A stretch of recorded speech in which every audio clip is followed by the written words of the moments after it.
we have a patch.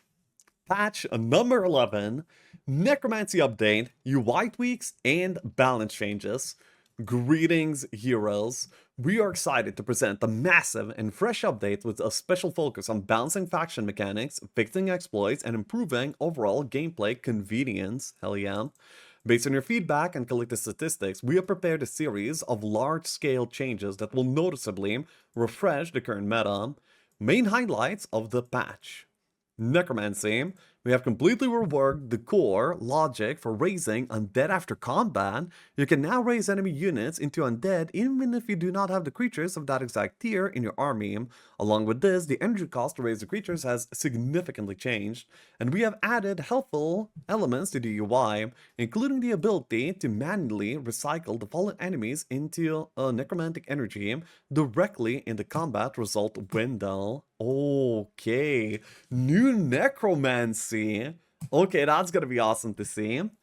Other faction skills. Changes have been made to Schism's Abyssal Communion. The effect now applies to non-Schism faction units. Wow, so will no longer be that Schism is dominating like native army templates, but it's like super weak on non-native army templates. That's probably good because like faction balance should be like kind of like overall if it that would be like a lot more clean. It's kind of silly that yeah, this is probably good. Hopefully coming alongside a nerf though. As well as the Hive's larva mechanic, shifting their gameplay focus towards their explosive potential. Shifting focus towards their explosive potential. Wow. Alright. Battle magic and summon avatar. Following the recent balance adjustments and nerfs to Might Heroes, mages have significantly solidified their position. We are reverting the base stats of battle magic to their original values. The heavily debated summon avatar has also been adjusted. The base version is weakened, but you will now have more options for situational upgrades via its sub-skills. Okay, we'll see what that means. New tournament win condition templates. Hell yeah, let's go. This is what I want. New competitive templates have been added to the random map generator. Jubus tournament, an outcast tournament, featuring uninterrupted simultaneous turns alongside the hybrid templates called Mix and Galaxy. Okay, template rotation. The template rotation pool has been updated for both classic mode and single hero mode, and the pick and ban order between players have been slightly adjusted. Oh, yes! We're getting some pick and ban adjustments too. Yo, new patch, let's go. By the way, I need to close the game so I can update. Bug fixes. Among other fixes, we eliminated an exploit that allows temple players to infinitely gain resources on the global map. Oh, so that was like the exploit that I was referring to, but never ended up using. Resolved an issue with incorrect Dungeon Dragon's alternative attack damage and fixed errors related to loading multiplayer saves. Okay. Intentionally exploiting in-game bugs in competitive can result in a temporary, permanent, or permanent multiplayer ban. Engaging in such behavior may violate the rules of the platform you're playing on, risking a platform-wide ban. Don't jeopardize your account for dubious advantage. Play fair. Hell yeah. Thank you so much for your support, for developing the official community wiki, and for helping us make the game better. Okay, so now to the change log. Let's go. So Lickshaw should be banned already. What for? Combat and creature behavior. Fix a bug where dragons dealt half damage with their alternative attack and when choosing certain strike directions. Okay. Fix a description of the vampirism passive ability for vampire lords and vampire scholars. Fix a bug where Sting Rishath counterattacked while under the effect of staggering hits. The infinite army printing, I mean, that's fair. It's not a bug, what do you mean? Fix a bug where the weakening venom and poisonous blood abilities of chaotic high. Oh, Zymon was actually referring to this, where Hydras are gonna be like really good when this fix comes to pass. I didn't even know that it was broken until he said it, but apparently this is like a pretty big buff to Hydras actually. If it's not a bug, It's not a bug if they don't know. We called it a feature. I mean, you're dumb. I don't really know how to call us to engage. I'll just give it to you straight. Fix a bug where the mirror copy spell could be dispelled. Oh yeah, that one. That one was pretty funny. Leading to indefinite existence of the created copy of the battlefield. Yeah, somebody reported this one. That was pretty funny.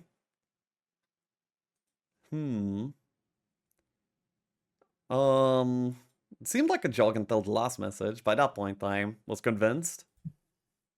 Also, why are you so hostile towards me, Ame? Anything that I do or say on how I react, you just like find a way to like nitpick and just like go at me. Are you okay? Don't take it out on me. We're chilling. Added the correct cooldown time for the lightning bolt ability to thunder Quillins. Oh, they patched it out. They patched it out. That's unfortunate. That's unfortunate. I mean, the setup was really fun, but really toxic from the other direction. So that's probably like for the best, especially if Grove is gonna be like staple faction that's gonna be like good across the board, which it kind of like right now is. But we'll see at the end of the patch and in the other formats. Yeah. So no more Storm Spirit Thunder Quillins. Too bad. Fix the bug where the max level guillotine spell failed to trigger on stacks with full HP. Did never encounter this one. Activating active skills or performing a counterattack animation in combat no longer assess the player's current selection from the active abilities panel. I read some words that I understood, but I have no idea what this means. I'm not going to be getting into that. Fix a bug where the growth of faction might heroes in arena mode. Arena? No. Fix an incorrect creature type indicator for the summoned avatar. Oh, okay. That's cool. Because it wasn't an embodiment despite it being showing us that, I think. The enemy traps now become visible strictly upon being stepped on, rather than when stepping onto adjacent hexes. Okay. So traps are becoming better. They're already like pretty good, actually. Fix the bug where the skills of Worth object granted as bonus only to the first hero who visited it. Fix an exploit that allowed temple players to infinitely gain resources on the global map. So that's like the based on the coinage law, where you get like to 0% markup per rate, and then you can print infinite gold. Yeah. Highlighting and outlines. Fix the outlining algorithm for interactive objects. Outlines now correctly update after visiting them at the start of the week. Interactive object highlighting logic now all correctly amounts for the currently selected hero. Okay. Fix the bug where the Infernal Circ object offered level 1 skills as a reward instead of the maximum level. I've never encountered this one. That's pretty funny. Imagine. Hero map behavior. Heroes now correctly disappear from the global map after fleeing from combat. Heroes now correctly disappear from the global map upon losing a battle for the Grail. Huh. Fixed specialization of the hero Her now correctly protects him from negative effects on the global map. Oh, okay, I see. So I think that's like, well, yeah, one of the resistance guys. I don't remember which one. Multiplayer UI and lobby. Okay, that's interesting. Uh, yeah, that's cool. Fast clicking of the tab key while transitioning to the combat screen no longer breaks the battlefield rendering. Fix the bug where entering a tournament combat from a city placed the player on the global map with a broken game UI. Ooh, maybe that's the bug where we were losing games to not being able to interact. Um, maybe. Fixing correct calculation and display of law points and astrology points. Okay. Lobby. Players can no longer occupy locked slots in the lobby prior to match start.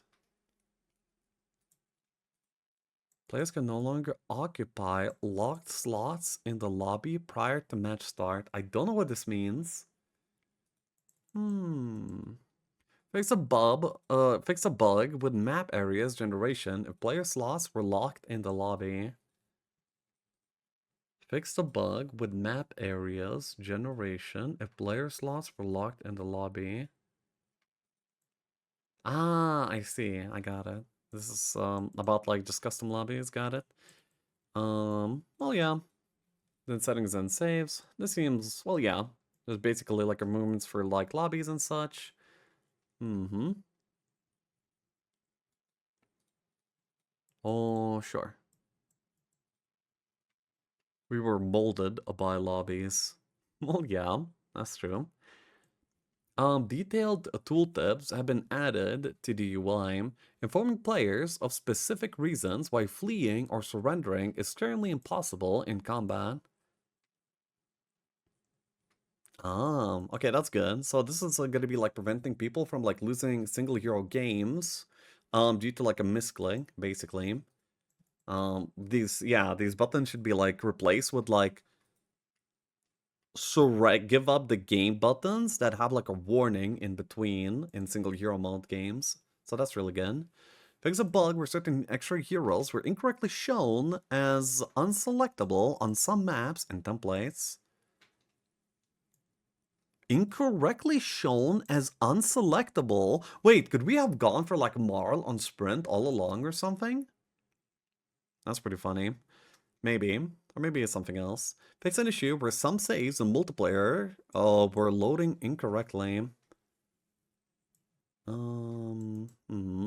Fix a visual bug where an oversized Agashov rider could be displayed on the battlefield. I've seen it. I've seen it. I know exactly what this is. Basically, when going into like a tournament mode, sometimes you see like a fat ass, a whole screen Agashov rider just sitting there for like half a second.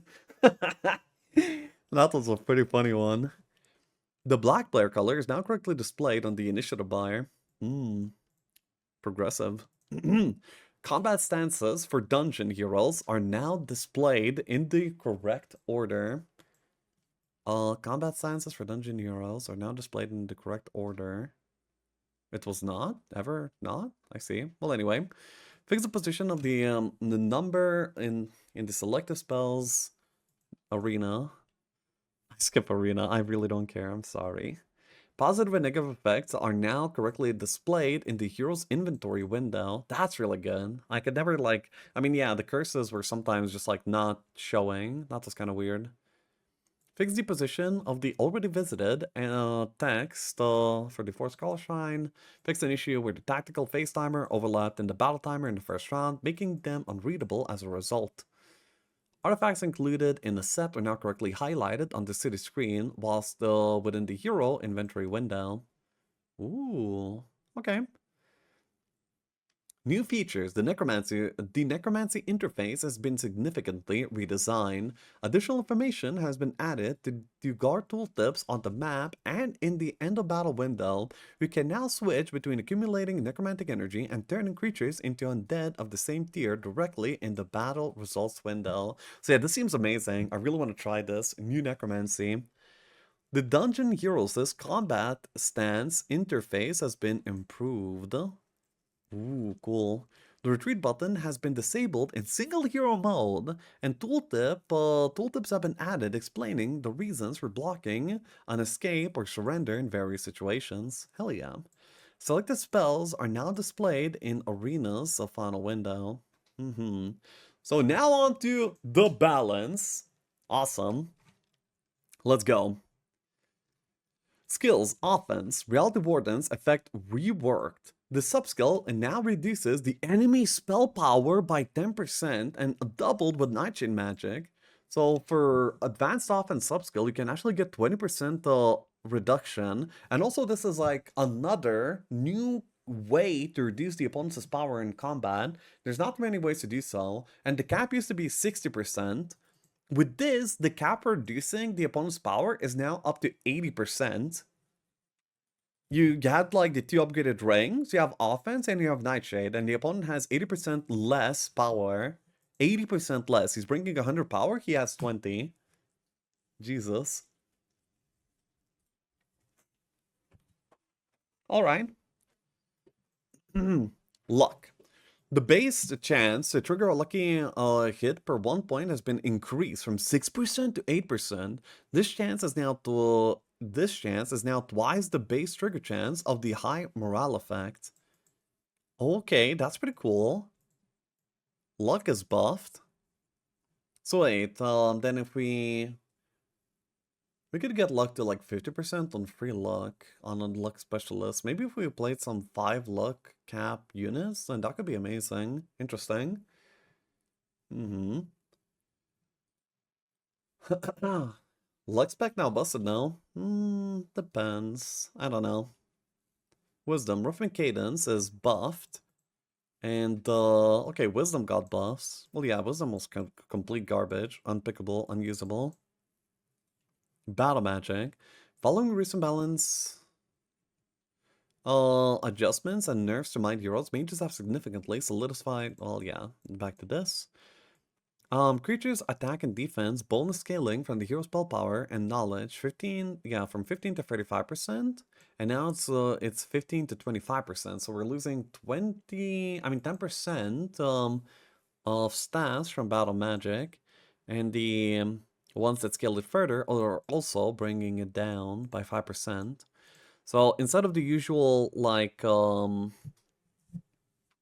yeah, so we used to be able to get 35 base, and then for battle mages of 40, we could also like double it up to, so this would be 40% plus 35%. So we used to get like 75% of our power as attack skill. Now that number is going to be down to 30 plus 25, which is going to be 65. 55 is what I mean, yeah. So we lost 20% of like power to attack conversion. That's probably very significant, but I feel like this is probably a good change. Though attacking battle magic rather than thaumaturgy is like a little bit of a weird attack angle, but I can see it. I don't really see how you can nerf thaumaturgy like that well, so maybe this is like a nice solution. Summon Avatar. Based on collected statistics.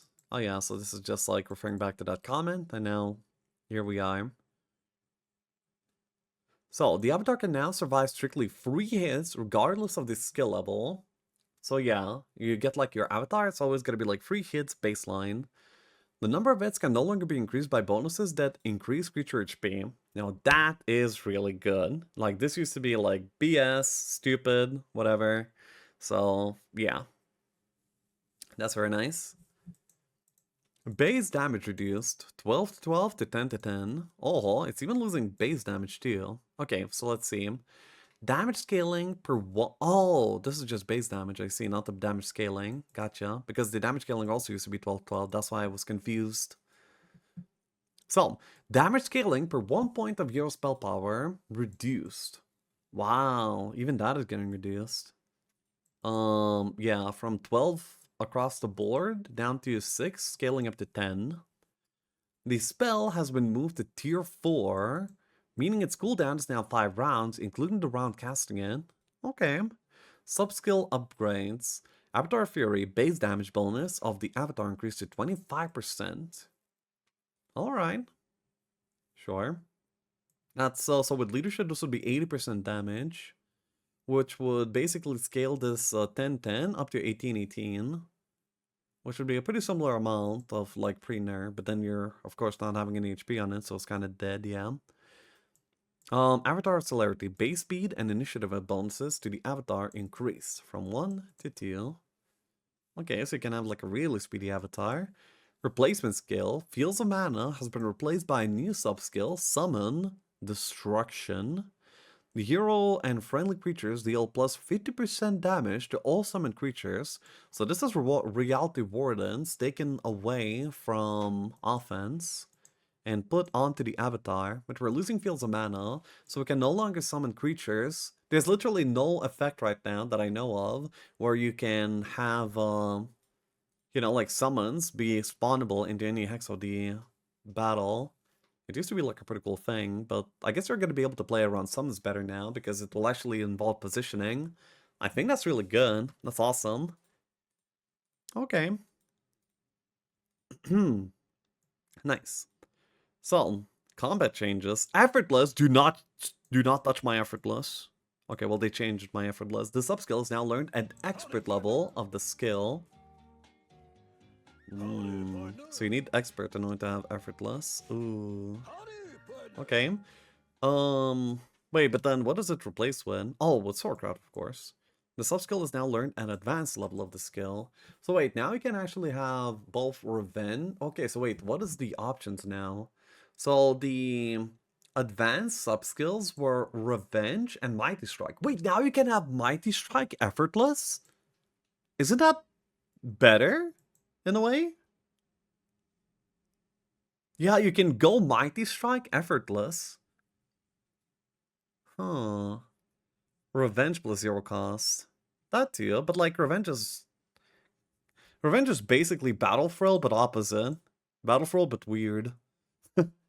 I mean, I guess it's like more reliable in a way because you can, you're not relying on the opponent's stacks being a certain size. You're just relying on sending in a one stack. Hmm. Okay. You can stack Revenge. Uh, Wait. So 2 hits in a row. Yeah, I understand that. Anyway, interesting. We'll see how this plays out. Thaumaturgy, Ancient Scrolls. This subskill is now learned at expert level. Thaumaturge Brilliance. This subskill is now learned at advanced. Thaumaturge Brilliance is 2/2 stats. Ancient Scrolls is all tier 1 spells. Thaumaturgy is buffed.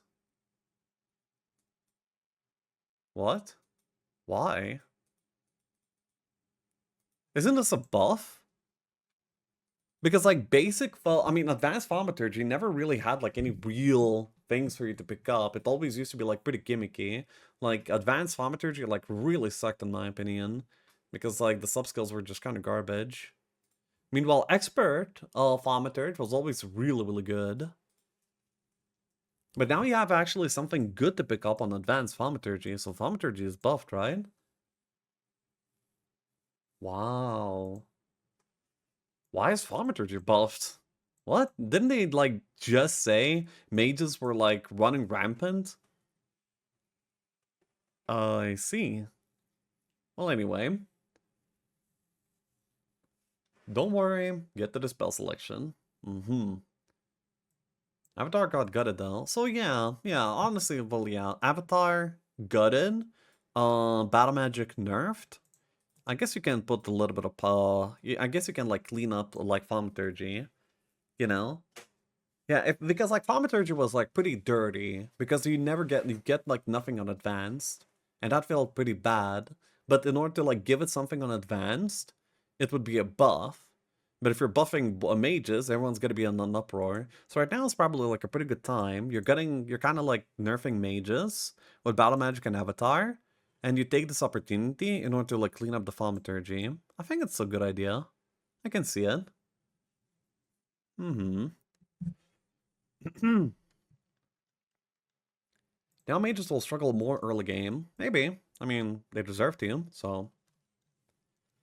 Necromancy. The current version of Necromancy is powerful enough, but overly complex to grasp. With this update, we are removing the strict restriction that ties undead raising to the current composition of the hero's army.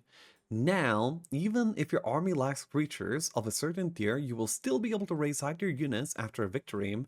To balance this change, we are adjusting the starting energy values and its recovery after combat. The total number of raised units have been noticeably decreased. Additionally, we have made major improvements to the Necromancy UI. I really like that. Rework the core logic for raising undead after combat. You can now raise enemy units into undead even if you do not have creatures at the exact same tier. By default, fallen enemies are resurrected as their base version. Tier 1 units become skeletons, tier 2 units become lights, etc. If your army includes undead of the required tier, the type of unit of raise depends on its composition. If the base creature is present, the base version is raised. If only the upgraded creature is present, the upgraded version is raised at an increased energy cost.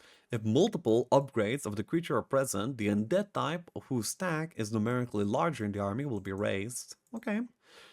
The information regarding which exact creature will be raised has been added to the map tooltips. In the combat results window, you can cancel the summon decision to manually recycle fallen enemies into necromantic energy. Base necromantic energy capacity for heroes increased. Or, well, okay, we'll see what that means. So from 1k to 1.5, now it's 3k to 5k. That's almost the same thing, right? So yeah. The energy. So wait, how much of a percentage? You're getting like what?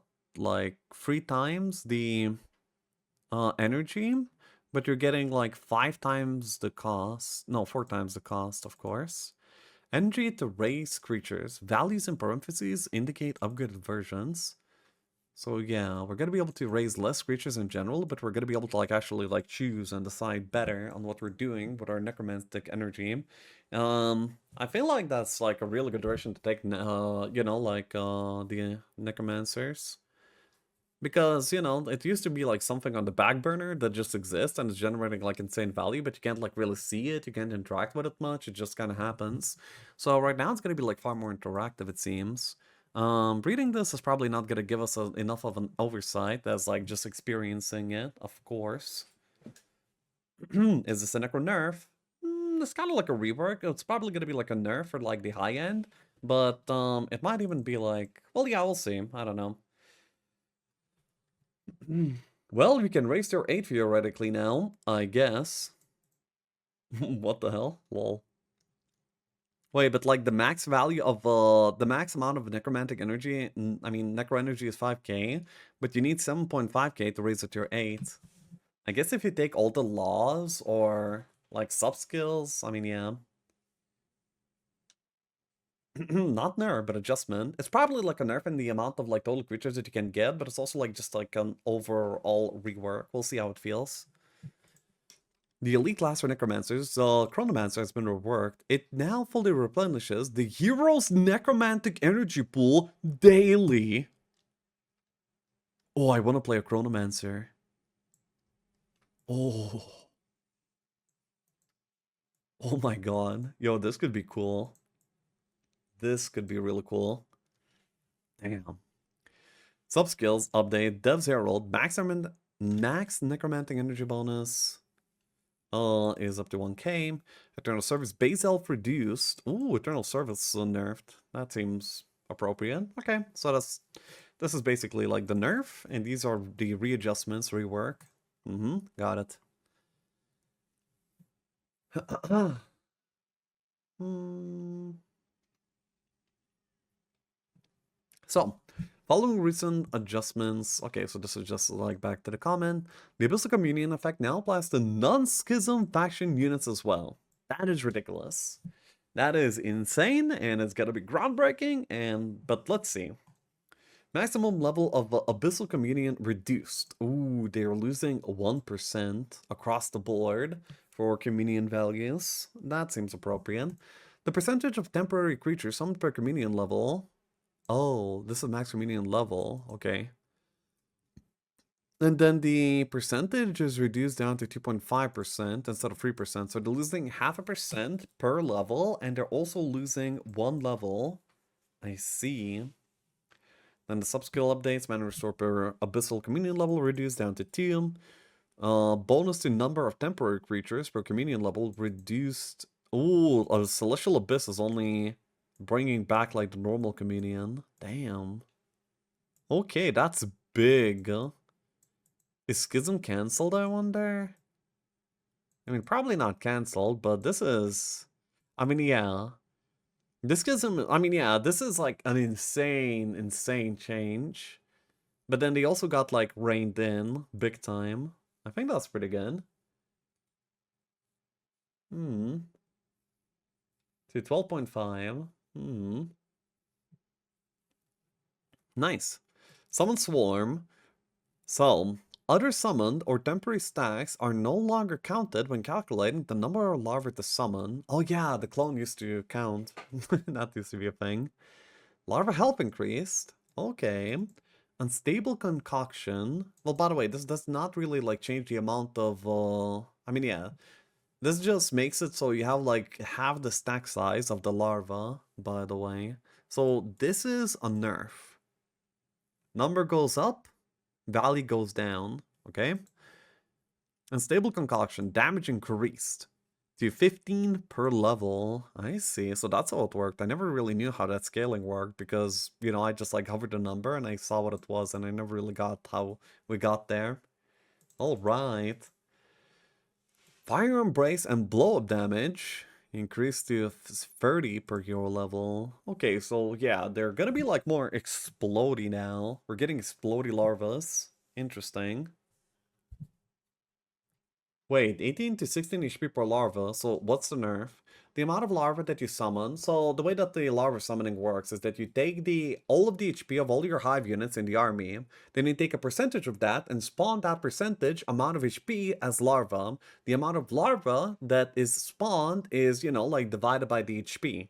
So if you're summoning like 3000 worth of HP of larva, and every larva has 10 HP, you're obviously going to be summoning 300 larva, and then, you know, 300 larva is going to be able to hit for quite a bit of damage and such.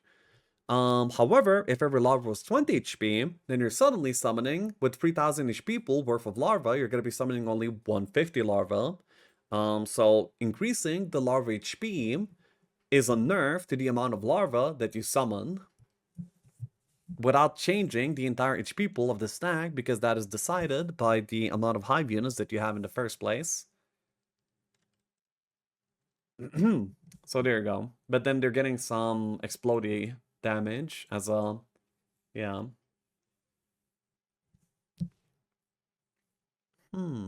Murmuring. Subskill that give level according to hero level OP. Oh, yeah, it's actually a buff to that subskill. That's a nice catch. Say cuáles? Murmuring, the effects of the subskills just one more time, burst of energy and strong connection now trigger as many times as there were focus charges spent to activate the ability. Oh. Oh. Oh, that's cool. So when you're using like an awaken in order to so when you're using like an ability, like let's say awakening, you're spending 3 focus charges, but you're triggering your murmuring like sub-skill only once. But now you're actually gonna be able to trigger it 3 times instead. Wow. And also just one more time is nerfed. Just when I won a game off of the sub-skill, by the way. Coincidence?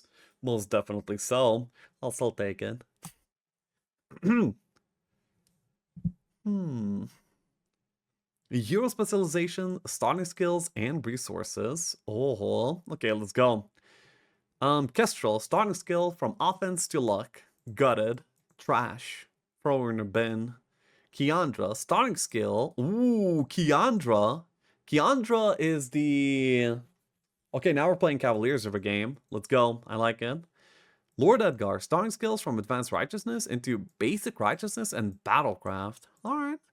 And then he's probably got buffed. Creatures attack and defense bonus scaling from hero attributes went from 10% plus 5% per 6 hero levels to 10% plus 5% per 5 hero levels. So like a 20% buff or so for the scaling aspect of it. Okay. Kind of weird. I don't like it. I think that's kind of like a nerf. I feel like not having Battlecraft is probably better. Yeah. Bro Dispatch buffed me all around. Very nice. Max mana capacity, bonus increased. What?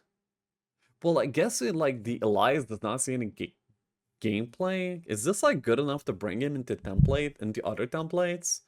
Dude, but Elias getting buffed is pretty funny, actually. It's quite a buff, too. That's a lot of mana. Yeah, basically, Elias will be really OP when Diplomacy becomes a non-meme skill, right? Until then, womp womp.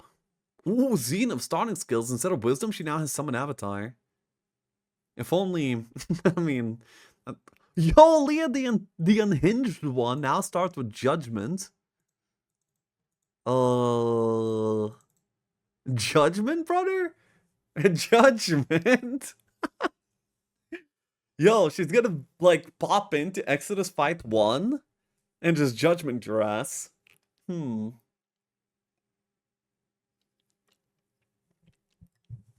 Alright. Hmm. Wow. Julius. Instead of... Oh, Julius. Now he has defense instead of resistance. Wow. Vesper. Ooh, Vesper now has daylight magic. Vesper is actually, like, pretty cool. Because he gets, like, the Hero 3 Masterful Bless. Where the Bless will make you deal, like, max damage. And now... And now he has, like, you know, like an actual good skill to start with, instead of, like, this battle magic crap. So now Vesper is probably, like, to be tried. Nadir, specialization reworked. This hero's spell effect can now stack. What? What does that mean? Eh?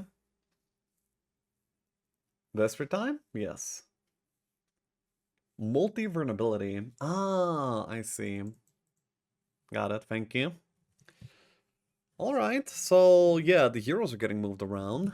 Necropolis, Kilghoul. The number of Dread Knights in the starting army increased. Oh!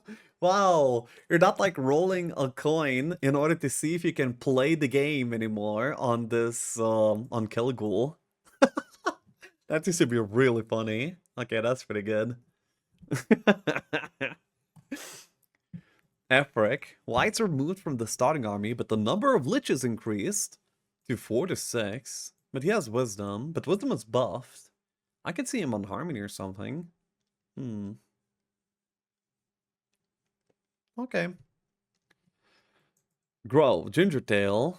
From Battlecraft to Leadership. Is that good? I mean, is that bad? Because I don't think it's good, but is it that bad? It might not be that bad. Hmm. Interesting. Oh my god, Octavia got buffed? Alongside the leadership? I mean, alongside the buff of the luck in general? That's insane, no? Wait, she starts the game with 11% luck per luck point. So she has like 33% chance to luck immediately into the game, basically. Increasing further as you go, of course. Hmm. That's pretty cool. Yeah, that's pretty cool. Vatovna. Max mana capacity. Bonus increased. Wait, Vatovna? Who's Vatovna again? Oh yeah, this is like the Elias treatment. The global spells. The global specialists. Global spell specialists are apparently getting even more mana. Got it. Elder Tski. Number of herbomancers in the army, in the starting army increased from 2 to 3 to 3 to 4. They're getting an extra herbomancer. I see. Schism. All mine heroes are getting one more knowledge instead of defense. That's pretty good. Probably. John Hay. Starting skills from Wisdom to Battlecraft. John who? Huh. The Iron Master. Ooh, instead of resistance, he gets Wisdom. Number of concubines in the starting army increased. Meh. So he's like the Lich guy basically now. Eh. Worms. Wait, what? John Hay? Schism? Worms?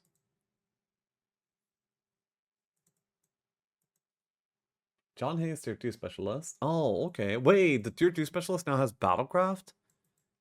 That's kind of cool because Battlecraft, you know, has like that's how you mainly get focus in like endgame scenarios. And if you can get it like that early, then you're like playing tier 2s and you're getting like, you're generating like focus points. So you get to like Abyssal Tendril everything immediately. That could be like very interesting to play. Wow. I can see John Hay being a thing. Definitely. That's cool. Martyr Dull. Starting skills, Daylight into Arcane. The Eye Collective. Summon Avatar into Leadership. Wow, the Eye Collective is pivoting. It's actually a good pivot though. I would probably prefer the leadership over the avatar right now. I think, yeah, the Eye Collective is still probably collecting Hilo. That's, yeah. Hmm. I will not be nerfed today. Hmm. Still Hilo Collector. Well, yeah. Hey, Balthazar.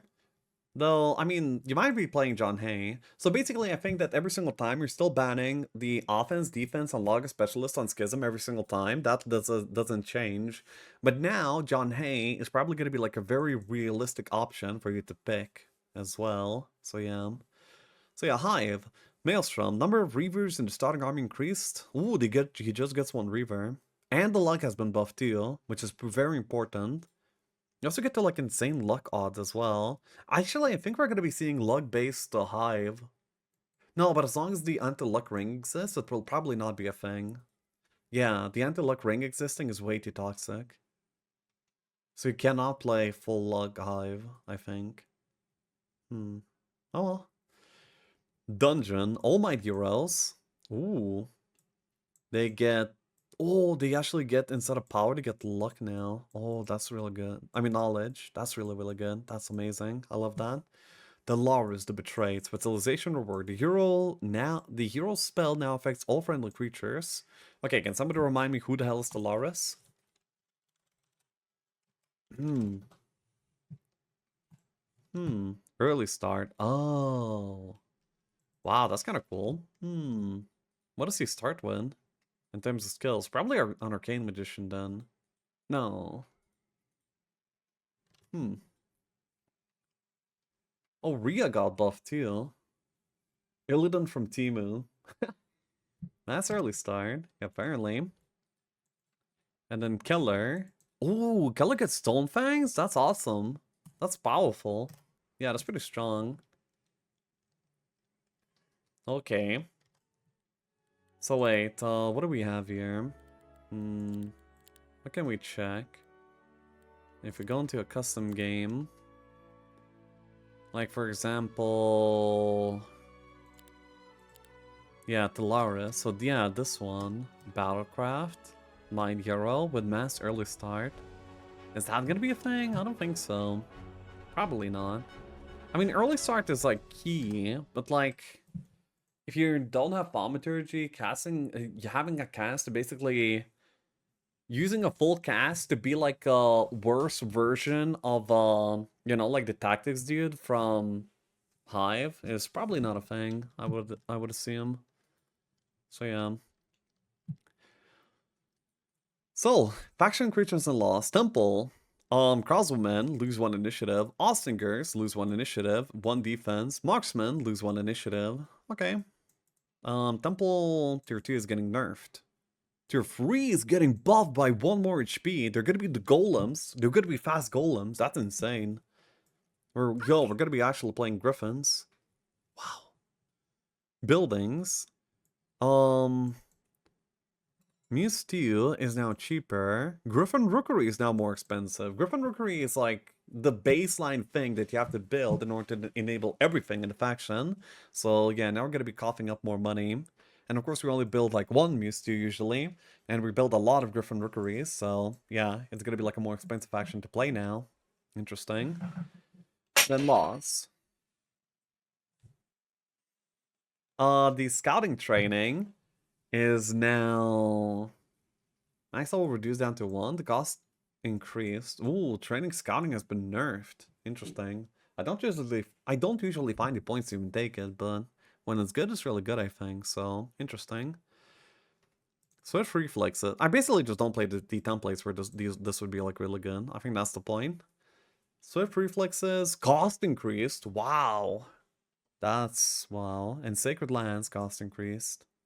Got it. Sacred Law Lands is like the tier 5 or something, where you're debuff immune. Did they get statistics from the bug where they get to like use it in wait, so it's not a bug?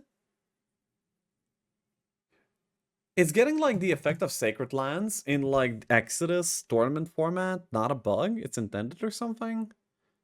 Because I feel like this balance change is based on like that interaction, and also the bug is not fixed. Hmm. Yeah, I don't know how to process that. Necropolis. Tier 2, base weekly growth across all cities increased from 16 to 19. Ooh. Whites. HP restored via Phantom Vampirism. New name for Memory Devour trade. Now reduced. Ooh, okay. I see, that's interesting. So we get more of the ghosties, but now they're like less oppressive in the vampirism way. Tier 3. More tier 3? But why? Yo, why are we getting more undead units? Don't we have enough undead units? I mean, I guess. Lich is getting a buff. Yeah, damage is increased by half a Shadow Blades. Sanguine Lich is also damage increased by half a Shadow Blades. Pestilent Lich is getting... What? Yo, we're not addressing the Pestilent Lich's one-shotting things. We're just reducing their attack and pretending they will not deal 10k damage using one focus point on a one stack?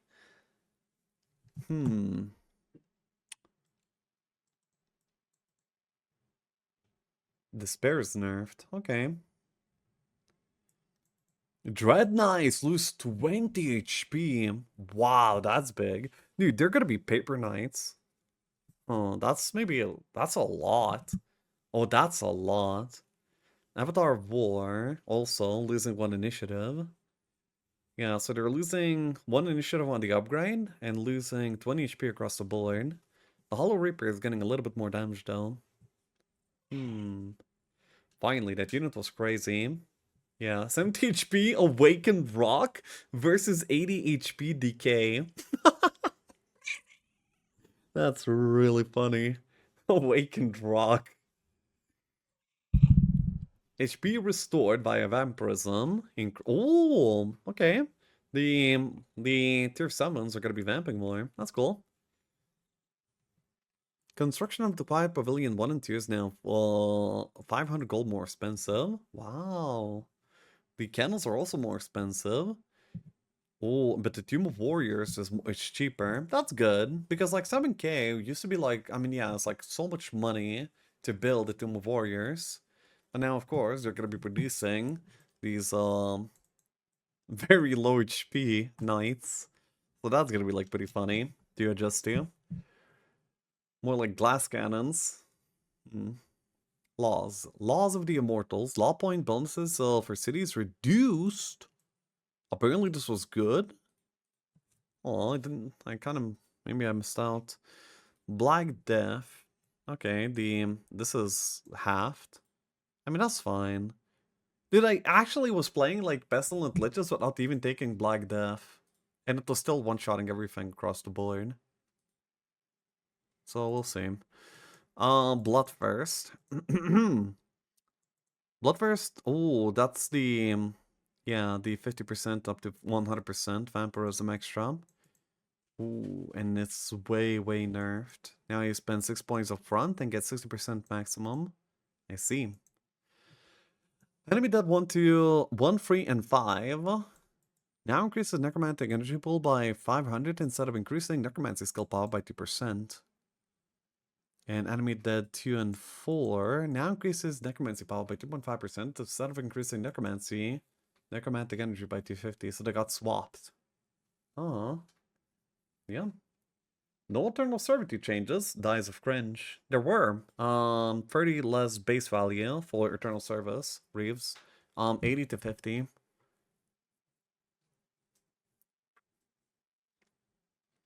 Following the last patch, we growth fell significantly in power. To bolster the faction, we are lowering the balance soul weight of all the awakening traits, as they prove to be quite situational in practice.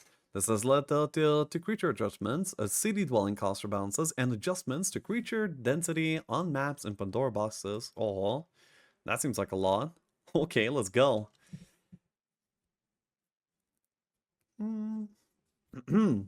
So tier 2, the Hoplet is getting an attack skill, 2 defense skill, and a Shadow Blade's worth of damage. No, 1.5 Shadow Blade's worth of damage. What? How is tier 2 units, unupgraded, supposed to be... why do they have 4 to 8 damage? We're talking like silly numbers here. Holy. That's unupgraded tier 2, dealing 48 damage. 1.5 Shadow Blades. Okay, well that's scary. The Dawn Hopless are getting 2 attack, 2 defense, and also the 1.5 Shadow Blades. And here also 1.5 Shadow Blades. Oh yeah, they're also going up to 8 flat damage on 8 to 8 with the Hoplet Law. Yo! What? That is insane. Uh, okay. Okay, that's a big buff. That's wild. They're getting the cultist treatment. Dude, they're turning every single tier 2 into like absolute glass cannons. Dude, Ostringers look like an absolute joke. In terms of like just numbers, you know? Huh. Interesting. So yeah, tier 7, Phoenix. 1 speed. Flaming Phoenix, do attack skill. 1 defense skill. 1 speed. 1 speed. Okay. Oh wow. Buildings. Fondant Stew is now 250 gold more expensive. Hot Patch 1 and 2 is now 500 gold more expensive. Menhir Circle is now 250 gold cheaper. Upgrading Golems is now 500 more expensive, but no longer requires ore. Blooming Pond is now 1 crystal cheaper. Wow, thanks. Blooming Pond 2 is now 250 gold more expensive, but 1 crystal cheaper. Right. Shroomwood Shack is now 2 crystals more expensive, but 1 gem and 1 mercury cheaper. Uh-huh. Shroomwood Shack 2 is now 500 gold cheaper, but 2 crystals more expensive. Of course. Thunder Lair 1 is now 500 gold cheaper. Big. Thunder Lair 2 is now 1,000 gold more expensive, but 5 wood and ore cheaper. Wow, Pyre is now 2,500 gold and 5 wood more expensive, but 5 crystals cheaper. Oh. Oh. Basically kind of a nerf to the cat, because the cat, I mean, yeah, Grove used to like cost almost only gems, right? I mean, crystals.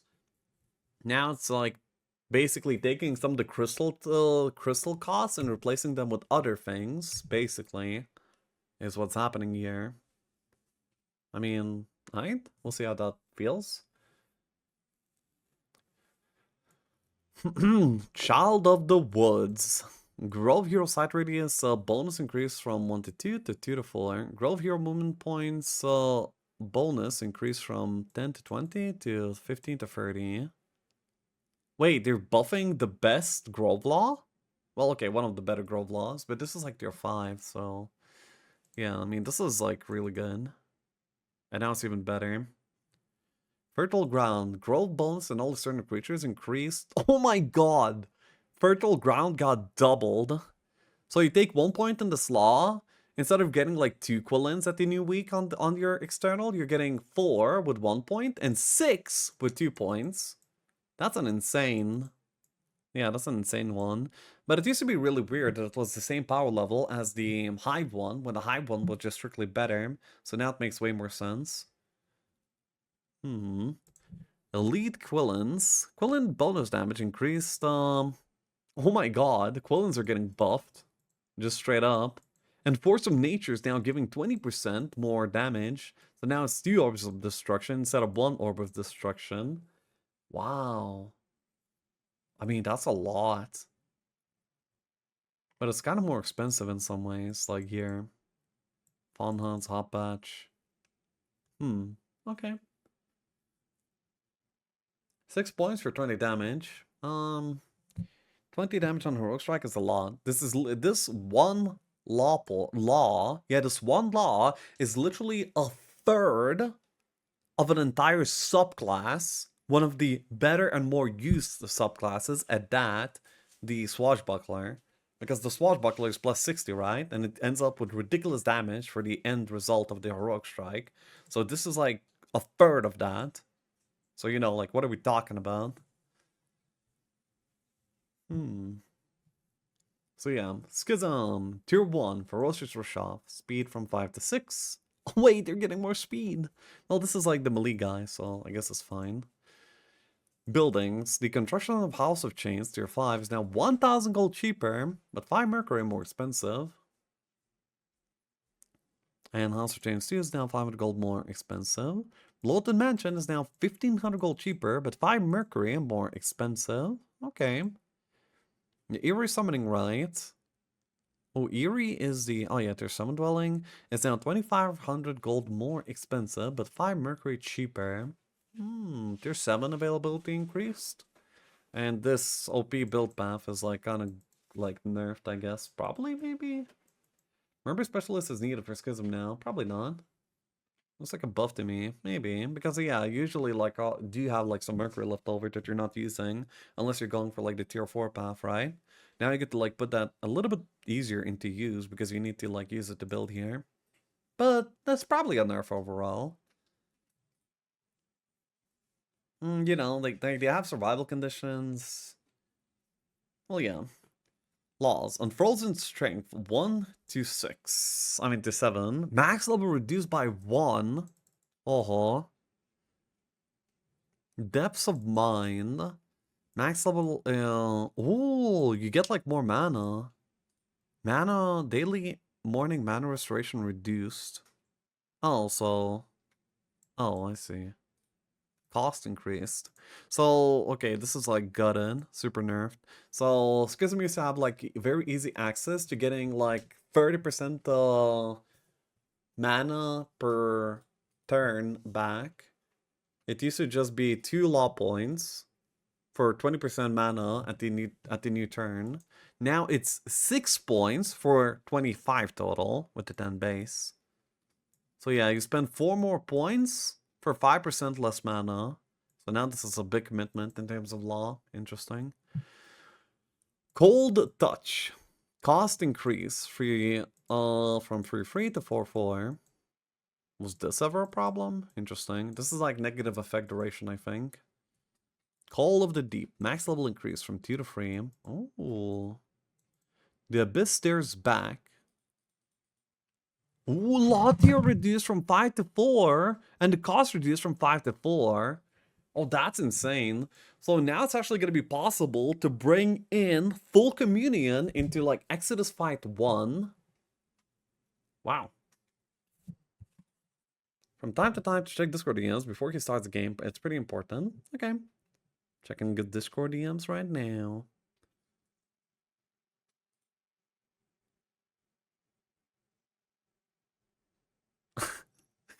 Bro.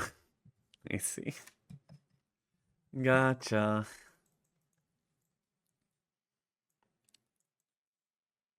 Fight 1? I doubt. Fight 1? 34 law points at Fight 1? You sure? Not sure. I mean, it's possible. Not probable. XD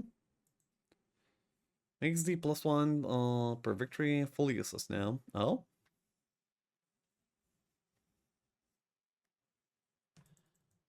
Ice Storms. Cost increase from 4 to 5. Okay. The World is Ours. Cost increase from 3 to 6. That's good. Planar Explorers. Ooh, gained astrology increased.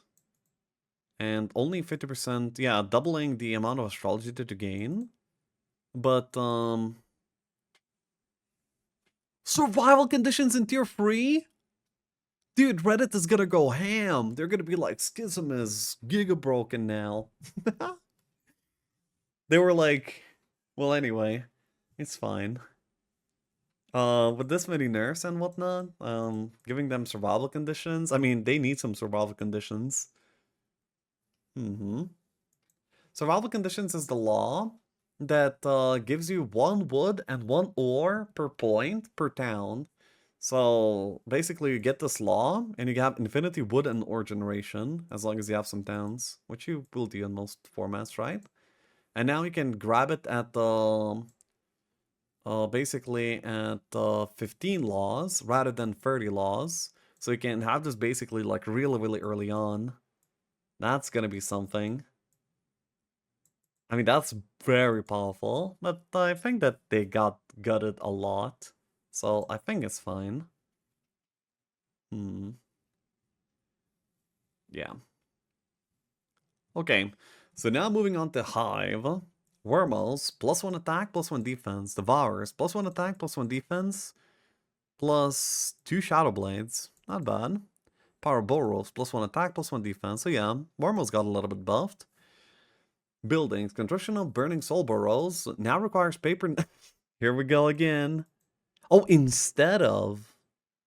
Oh, that's kind of interesting. In okay, we'll see how that works. Wait, that's actually a buff as well. Yeah, that's a buff because chitinous because the scorpions used to require ore, and you also need a lot of ore for the building itself. Allocating some of that like resource need into offloading it onto wood is probably going to be making it even more available for you to buy. Yeah, I think this is a buff as well. Well, Reaver and Worms have a different path now. Yeah. I see the second text. Oh. Lava explosion bonus reduced from 100 to 50%. Yeah, because they got like a lot more base value for the explosions. Hive Offspring Steel now grants some larva the taunt effect instead of the double attack effect. Okay. And yeah, Hive Offspring 3 is now granting the double attack. That makes sense. Yeah. Hmm. Easier to build, but would you want scorpions over stingers now? Depends. You can just get the scorpions after. It's fine. Dungeon tier 2. Tier 2s are getting buffed. Half a Shadow Blades and 2 defense. Half a Shadow Blades and 2 defense. 1 defense and half a Shadow Blades. That's cool. The Onyx Dancer is getting 2 HP. Oh my god, dungeon buffs! Praise be! Hell yeah. Tier 6. Oh yeah, tier 5. 1 defense. And the Medusa Queens are getting 2 attack skill and 1 initiative. Oh, cool. Hydra is losing 2 initiative. Gaphonic Hydra is losing 4 defense skill and 2 initiative. And Infernal Hydra is also losing 2 initiative. Hydra initiative is gutted. Oh. Sad. But like they also got like massive buffs. Hydras are still probably buffed by this patch because their mechanics used to be broken. They just literally didn't function. So yeah. Keller ban instead of the Fania now. No, not at all. Don't think so. Ooh, dragon buffs. Yo! They're getting an insane amount of damage. Um, this is like, what, 7.5 Shadow Blades worth? Damn. That's a lot. Then the Black Dragons are getting more defense and quite a bit more damage. Yeah. And same for the Ashen Dragon. Way more damage on the dragons. Utopia is gonna hurt. Oh yeah, actually. Construction of Warren is now cheaper. When do you ever construct this? But whatever. Save House and Save House 2 is now far more expensive. Damn. Amphitheater is more expensive. Damn. Labyrinth 2. Oh, it's only Labyrinth 2. Is more expensive. Caphonic Home is now cheaper. And Caphonic Home 2 is now cheaper too. The Cape Palace 2 is now 5 wooden or more expensive. Okay, okay. I see. Lost. Children of Dungeons. Wait, Children of Dungeon? What the fuck? Children of Dungeon? Well, whatever. I just Dungeon Masters. Oh yeah, probably. I just wanted to see if this is like the fighting stance or the growth. Because that is ambiguous to me right now.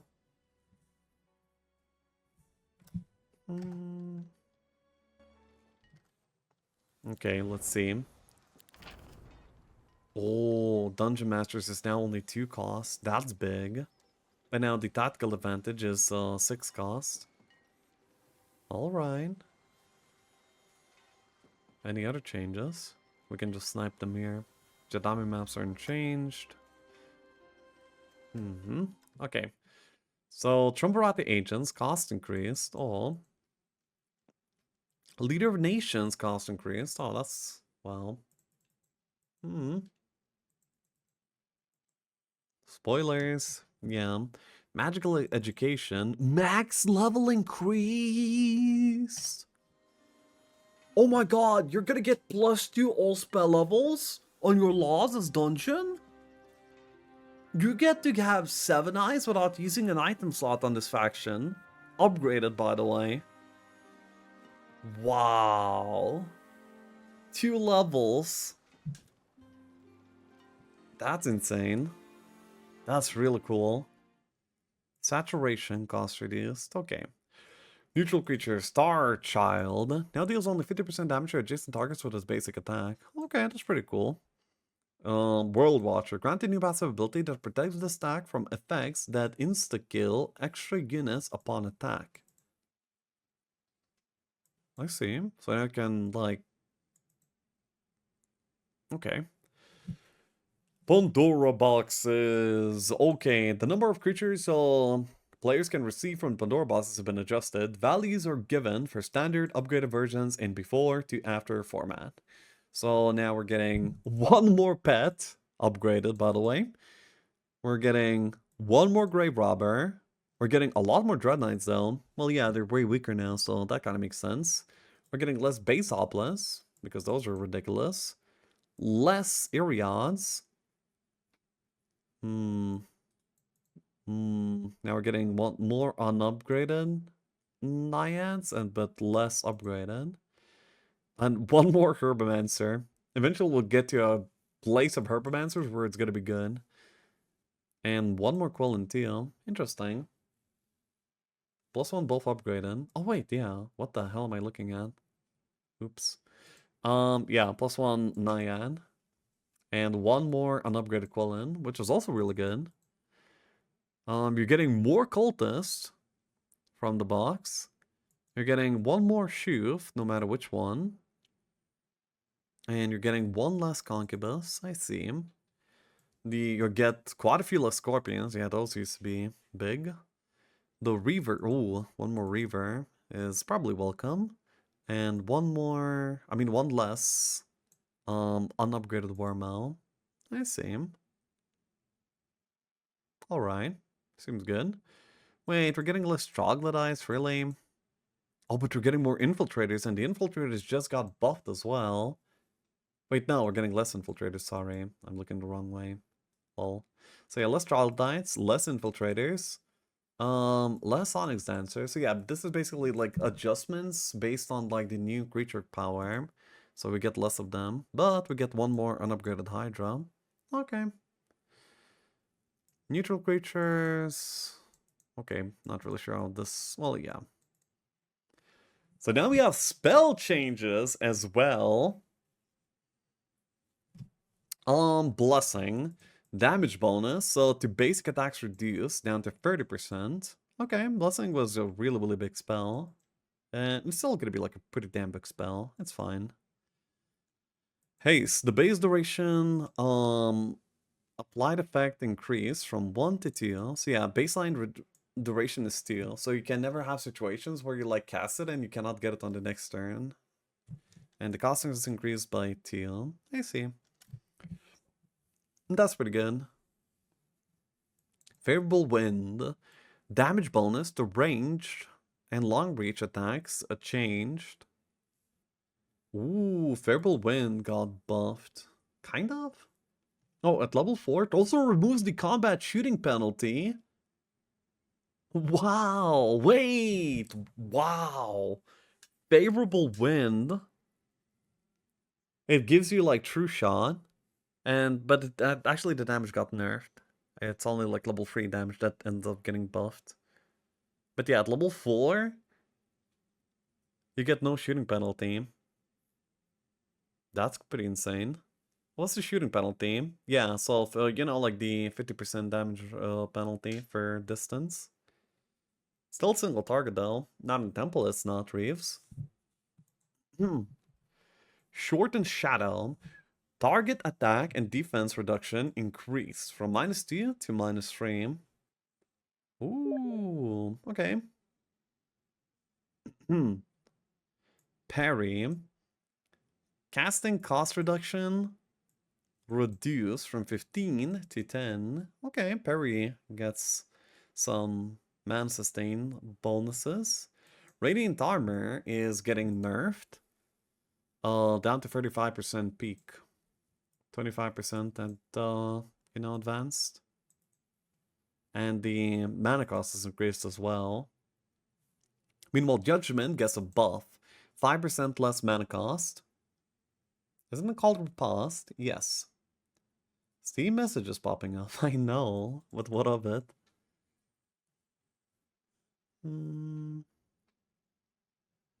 It's just Ami. Wait, I don't want to open Ami chat. Anyway. Nightchain. Where base reduction is now, base applied effect is now 2. Ooh, this is actually like a pretty big Marl buff. Kind of cool. We saw. Yeah, the brother's talking about his expedition experience. Yeah. Enlarged Shadow is also buffed the same way that Shortened Shadow is. Interesting. In that message, by the way. It did, yes. In that context, what do you think is wrong with that? Guys, why are we being so childish? Despair. Base damage dealt reduced from 2030 down to 1015. Okay.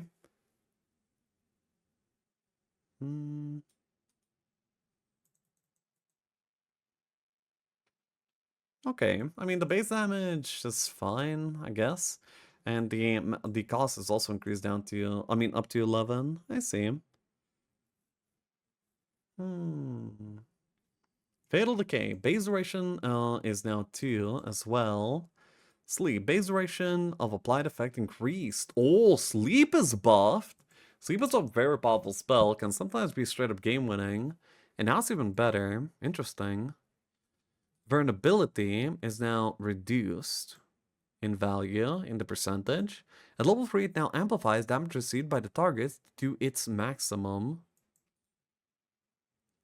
Oh, so it's like the effect. Wait, then what does level 4 do?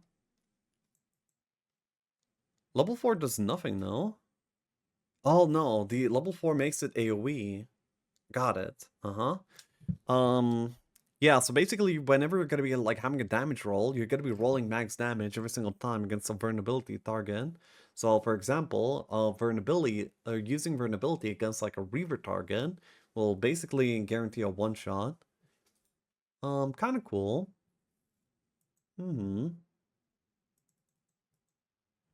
Cool. Casting cost is now reduced. So yeah, vulnerability can be like a pretty good spell now. Nice. Arcane Magic early start. Base duration! Oh, so now we can actually early start without power and still have the intended effect. That's really cool. But we're going to be coughing up more mana for it. Energize is now reduced in mana cost. That's pretty good. Oh my god! What? Optical Illusion in some instances was like one of the most impressive spells in the game. Like a sleeper spell. And it ended up getting buffed up to 60%. 60%? Bro, if you're playing like range creatures, you better get Ween or just get out of my game. Because I'll cast like Optical Illusion off of just like a few mage guilds, and you literally get disqualified from dealing damage. Wow. Radiant Illusion. Huh.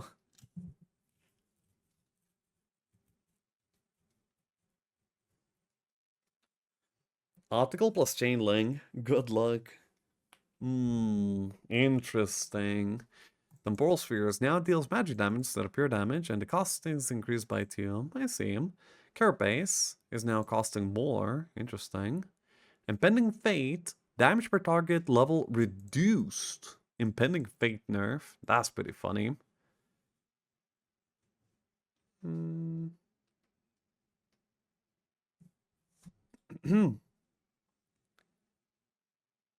Okay.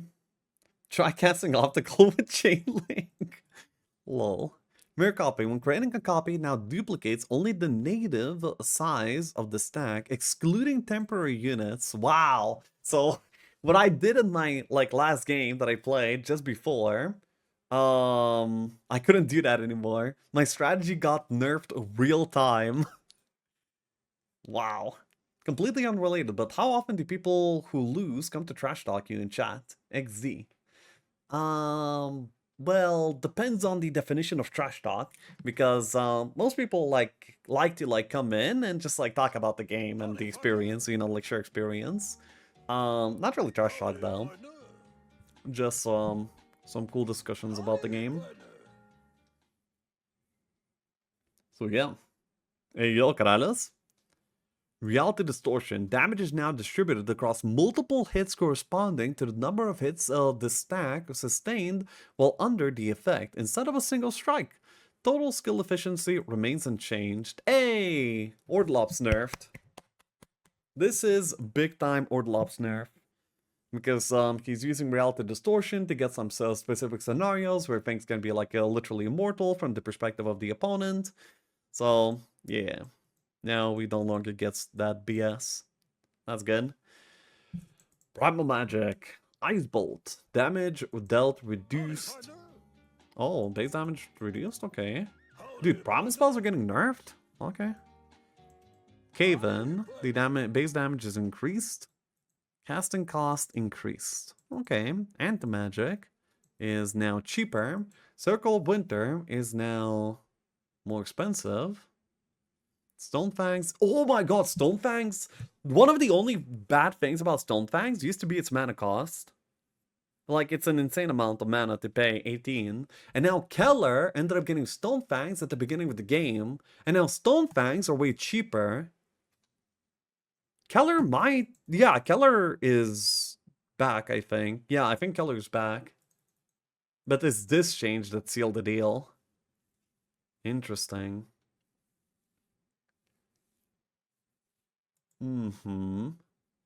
So artifacts, automated anti-magic shield, gained new effect, additional effect. Friendly creatures are immune to berserk. Wow. Protective belt, gained new effect, additional effect. Friendly creatures are now immune to sleep. Crimson resonance controller, gained new wait, isn't this the very OP ring? Gain new effect, additional effect. Friendly creatures are immune to effects that prevent them from attacking. Which one is the good one? This one is the good one. So now the most OP ring in the game is now even better. Alright. Emerald Resonance Controller gained a new effect, additional effect. Friendly creatures are immune to effects that instantly kill extra units upon attack. Wow! Anti-Excalibur. Caduceus now needs an upgrade to function. Well, not really. But yeah, Caduceus nerf. Not good enough. Caduceus is still Caduceus. Map generated on objects. Guard layout for the Tomb of the Nameless Hero is now same, regardless of the artifact contained inside. What? That's wild. Added a new template for classic mode. Jeebus Tournament. Ooh, Jeebus Tournament. A template utilizing gameplay principles of Jeebus Cross, but featuring tournament battles on day 6 of week 1, days 1, 3, 5, and 7 of week 2. What? The tournament is a best of 5 format and always features the player starting hero. Note that if the hero is dead when a battle begins, it results in an automatic loss. Oh, this is for classic, that's why. Okay. That's interesting. Added a new template for single hero mode, Outcast Tournament. Outcast Tournament, a template utilizing gameplay principles of Jeebus Outcast and Vendetta, featuring tournament battles on week 2 day 1, week 2 day 6, and week 3 day 4.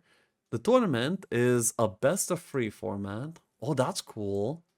So now we can play Vendetta, but with simultaneous turns. Yes! It's what we always wanted. Okay, alright.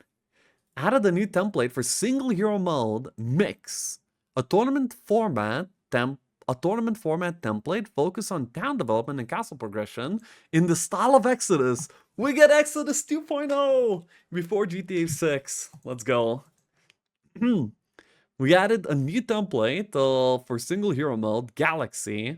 Oh, Galaxies. I think that was a classic format now. A tournament format template featuring a hybrid playstyle centered around town development and capturing global map objectives. Damn. That's cool. That's really cool. Oh my god, we're gonna be having... Listen, the Exodus playstyle is just like so good. I believe it's like one of the best Heroes experiences to be played, okay? However, when it's only Exodus, it's like kind of like, you know, like we could have like more Exoduses. You could probably deliver that experience in other ways where it's not only that. And now they're exactly doing that. This is probably like the best thing. That's amazing. I I am so looking to try all of these. Jeebus Cross. Well, wait until you see it is not under rotation. Oh, well. Slightly decreased. Also, yeah, so Jeebus Cross. Not relevant to me, sorry. Exodus. Template final battles now occur on the following in-game days. Ooh.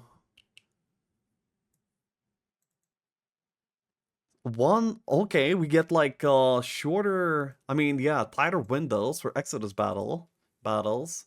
So like the first one is happening during like regular time, the second one is 1 day sooner, and the last one is 2 days sooner. That's good, that's really good. Unique active faction buildings can no longer be constructed in the uncaptured starting city by default. What? Wait, what does that mean? Unique active faction buildings. So like the gymnasium in the uncaptured starting city by default.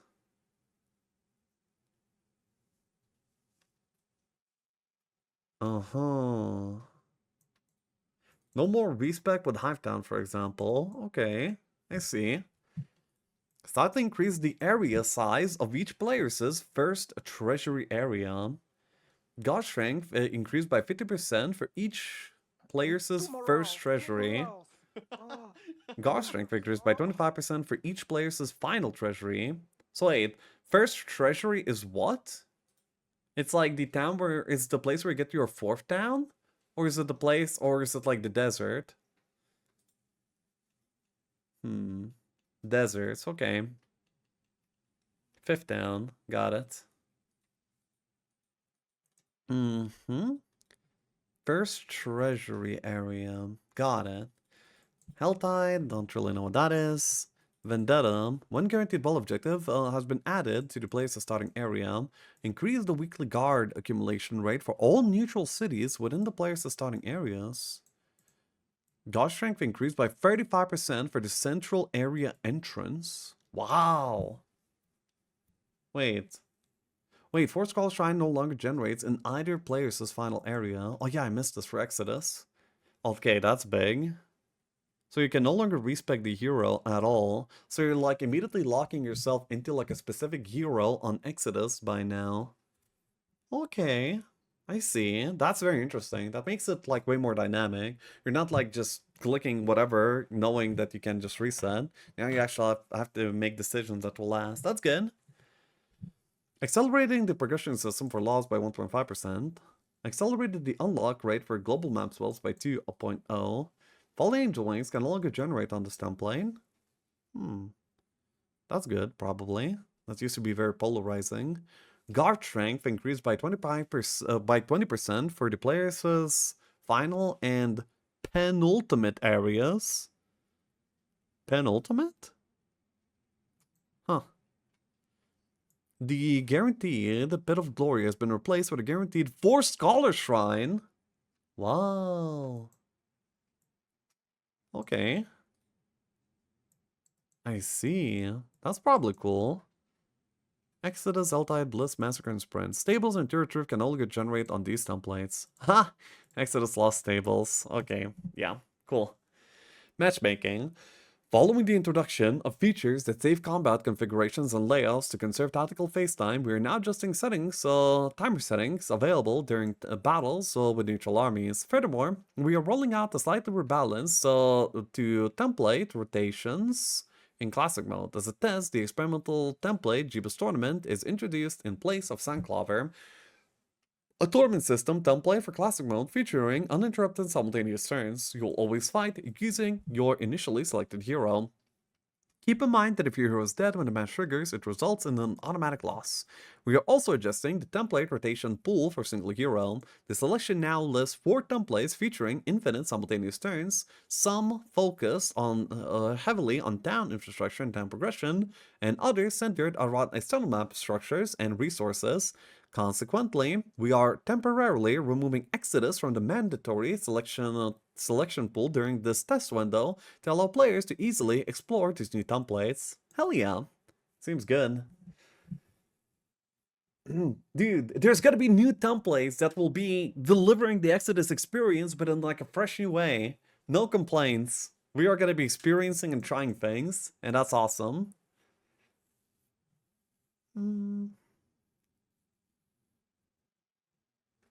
I mean, I'm an Exodus enjoyer all the way, and you know, like, for me, this seems like a positive as an Exodus enjoyer. Imagine Pool is Harmony Bliss Sprint. Yeah. Classic. Map rotation update. Olden. Okay, well, classic, whatever. Yeah, so single hero is gonna be Olden, Harmony, Sprint, Exodus, Blitz, Vendetta, of course. Then now the new set is Helltide. What the hell is a Helltide? Sprint, Exodus, Blitz, Outcast Tournament, and Vendetta.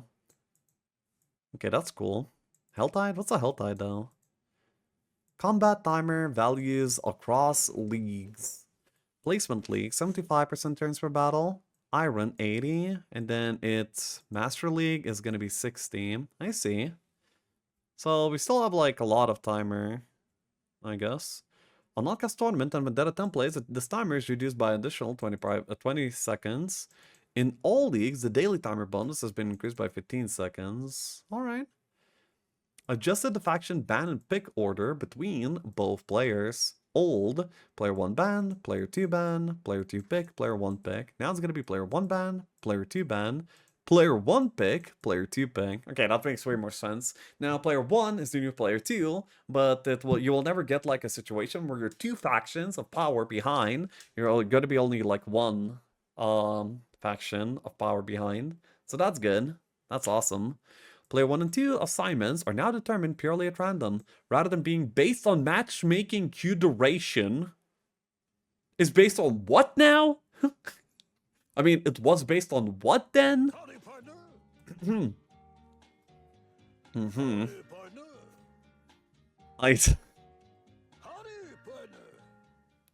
Sure. I have heard some rumors that people like somewhat know, like which side, I mean, yeah, which color they will be. So, yeah. Arena mode, don't care, sorry. Localization.